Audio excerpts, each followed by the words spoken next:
War crimes in Ukraine. All right, guys, I haven't invested much into this YouTube channel, but it's going to get more and more as I'm going to release a book. My name is Benjamin Reed. I've been featured in the New York Times. I'm a former U.S. Army soldier who got an honorable discharge and then went into private military contracting, later into sports, as you can see with my ears, and ultimately I fought in Ukraine. 2022, I arrived as a volunteer, first just to help with refugees. And then after this, I decided, okay, I can teach, TCCC or CLS, which is combat first aid. And as I was teaching these guys who are with Kyiv Azov, I was like, these guys are going to the front.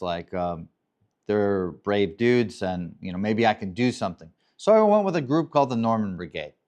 We saw combat, we were engaged in operations. Hrolf, the leader, who's now dead, he was a very difficult person to work with, hence why he could never keep a group together.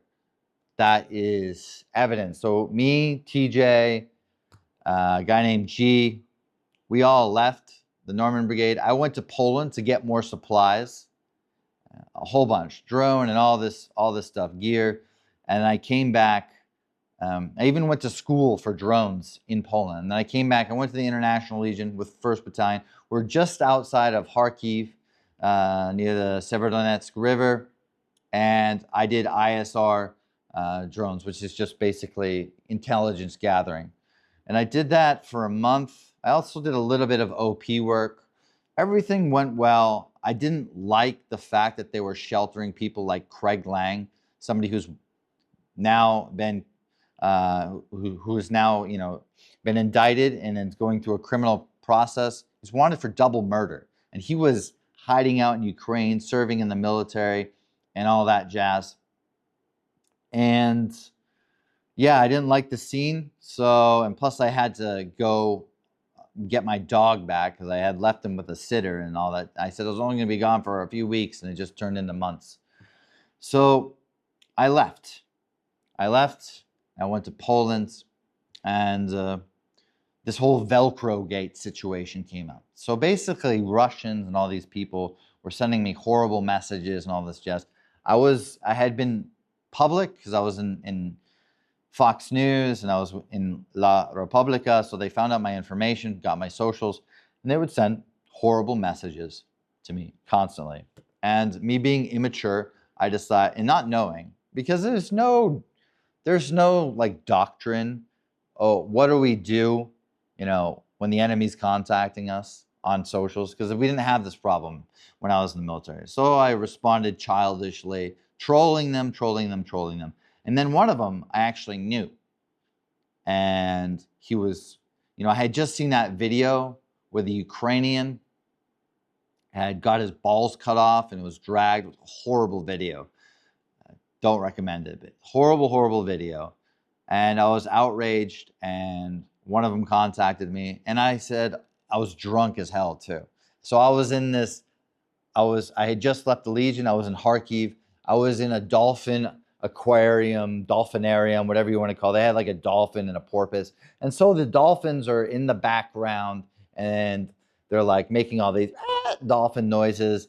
And it's crazy. I'm drinking. I'm losing my mind. There's fucking missiles going off, blowing off in the distance. I had properly gone mental when I responded. And I was like, I said I did all these war crimes to piss off this one Russian dude, which is not true. And yeah, I left, and that became a controversy known as Benjamin Velcro. You guys can go look at that all you want.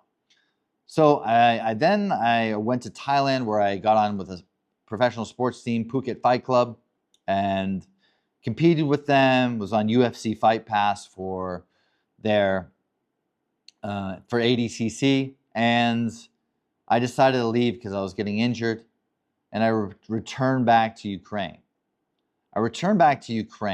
And I got with Chosen Company, and I met Joel Stremski, I met Sandberg. Me and Sandberg were buddies. We were buddies at this time, and guess what? It didn't go well.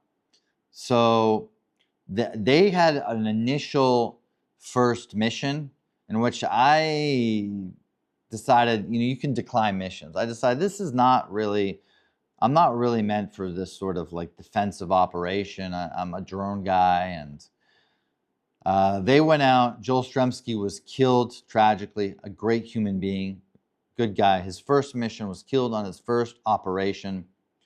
And, you know, the rest of them came back with various forms of injuries. So they had, prior to this, like a 60% casualty rate with their unit.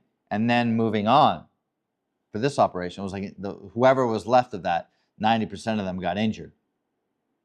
And they came back, and so I just, you know, I was really sad at this point, and I was like, you know what, I'm going to volunteer for operations. But we only had a few guys at this point, like probably, I don't know, 10 tops that were able-bodied. And I went out, and we had all sorts of missions that could have been insanity. The prep for it was crazy. You know, talking about taking Russian trench lines and backfilling and so on, and getting into the fights. But they ended up being QRF. So I didn't do any actual, you know, frontline combat operations with Chosen. But I volunteered for them. And quoting Ryan O'Leary, Ben Reed has seen more missions than some of our guys that are here. So I went on these missions. Sat in the rain under a tent with Ryan O'Leary. So people like Daniel Fletcher, who say that I didn't do anything, and Sandberg, this is just lies or conjecture in the base of Fletcher. But it kind of came clear that there was a trend with Chosen Company. They like to do war crimes. I heard it first with a guy named Zeus on multiple occasions. He did this, and that's been covered in the New York Times. You can just Google Benjamin Reed, New York Times. And yeah, that whole situation.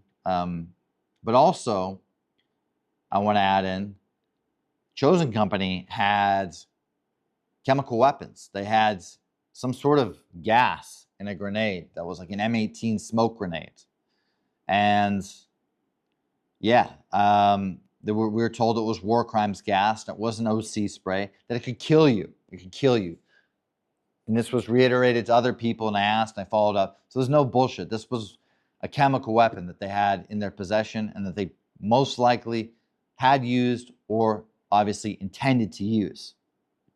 There was that. There was another issue where we were given orders to go into a trench line. And if we couldn't distinguish between them being Ukrainian or Russian, we were to just schwack them like crazy. Like if they're just laying there, like, you know, clinging to life, just kill them. Mercy killings are not allowed in the rules of war. And Ryan O'Leary gave that. So he had a complete disregard for human life. So yeah, that type of stuff, I heard about it. So towards the end of my time in Chosen Company, me and Sandberg started to have these these problems, you know, petty disputes. And he was my friend before, and he turned against me because I didn't like how he talked to me. He seemed like he's like one of those psychopaths that like try to shift and move away into a social hierarchy and gets a group against somebody else who he sees maybe as his rival or whatever, or as a low man on the totem pole. He felt entitled to bully me. Do you think people like me get physically bullied? No. I can beat the living shit out of anybody who's not trained. So I didn't take to it well, and it escalated. He accused me of stealing an optic, which, if you look in photos before, that was on my M4 carbine. That was my optic. Anyways, yeah, complete lies. That's been disproven. And he claims I stole it. And I said, look, man, I wrote in text, I was like, if you want to say that that I stole something from Joel Stremski, and we can talk about how you cheat on your wife. And guess what? He does cheat on his wife. And then it went back and forth, and then to fuck with him, I was like, I'll just Photoshop the messages to send to her. And then he convinced a dude named Gigi Smoothbrain that had bad TBI and wasn't thinking right about what all I did. And the dude tried to kill me with a knife. He charged into the building where I was eating chow, And I fell over, and he was like, well, like that close to me, and somebody tackled him. He was trying to kill me. Ryan O'Leary was in the building. In a normal military unit, people like this are sent to the brig. They are sent to the brig for what they're done. Like the brig is like a military prison, and an investigation is done. At a bare fucking minimum, they are relieved of duty. And that never happens. Why did that never happen? Because Ryan O'Leary didn't care. He didn't care what happened. He had no control over his men. So I asked the Ukrainians, can you guys evacuate me? I need to get out of here. I need to get out of here.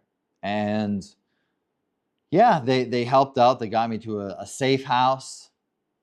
And yeah, basically I was able to leave. But it didn't stop there. It was endless harassment, day in and day out, day in and day out, death threats, trying to deplatform me off TikTok and so on. After all they try to kill me, okay? These people tried to kill me. Someone tried to kill me in my own unit. I was tempted. I survived a fragging attempt. To think I wouldn't be angry and traumatized from that situation, well, it's obvious. So I left. I went to Thailand.